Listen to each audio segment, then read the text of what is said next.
Assalamu alaikum. There is a post that President KYAGULANYI SENTAMU made yesterday about how Uganda was ordered to pay 1.2 trillion Uganda shilling in the reparations of the gold that General Museveni and the UPDF have been stealing from the Republic of Congo, from the DRC. Right now there is soldiers or UPDF army men in Kivu and parts of Eastern Congo still stealing resources, stealing gold and timber and so many other things, like how they did in the past, that brought all these problems that we are supposed to pay reparations. Now,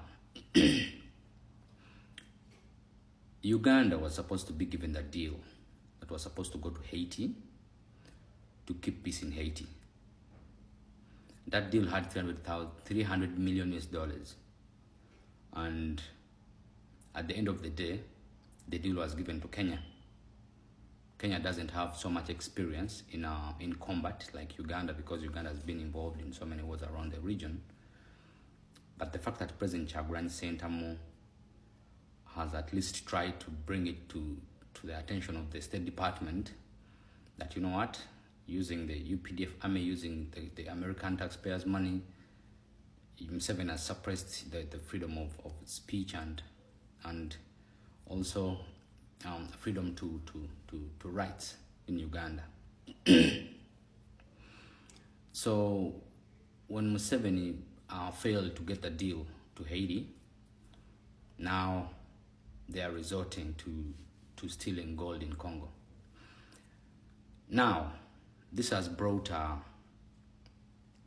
drastic deal of peace between Rwanda and Congo. That's why recently Congo had to sit down with Rwanda to forge a peace deal. This peace deal was fueled by the United States of America, because when the president of Botswana, the newly sworn-in president, won the election, he said that he doesn't want to see the US Army base in Botswana.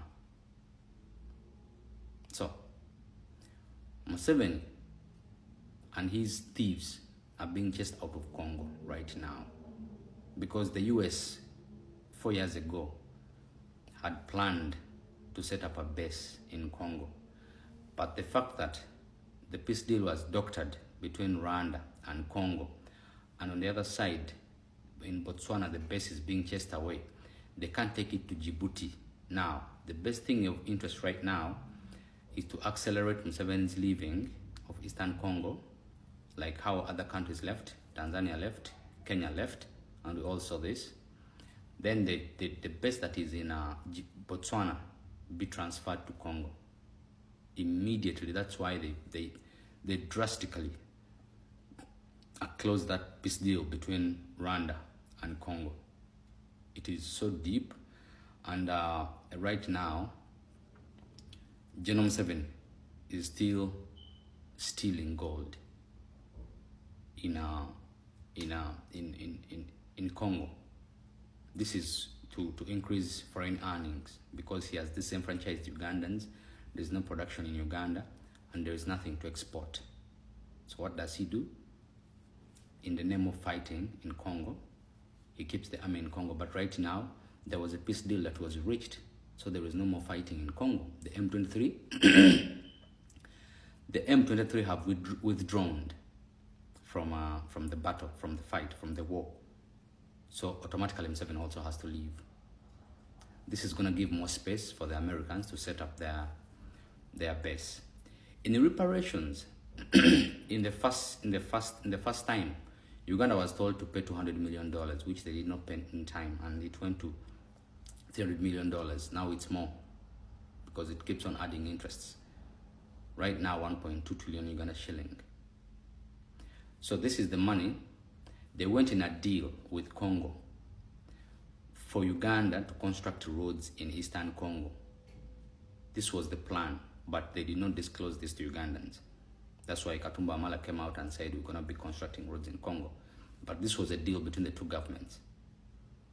That, you know what, in the reparations that I'm supposed to pay, let me build for you roads in the eastern part of the country for easy transportation of goods from Uganda to Congo, but they kept it out of the public, and they just brought up their thing and they said, we're going to be building roads in Congo, but in fact, they were in exchange of the reparations that we're supposed to pay, of which the roads have not been done. The man has been swindled. So Uganda is in a big dilemma. Now, we have a problem of 1.2 trillion that has to be paid in reparations to Congo. Assalamu alaikum.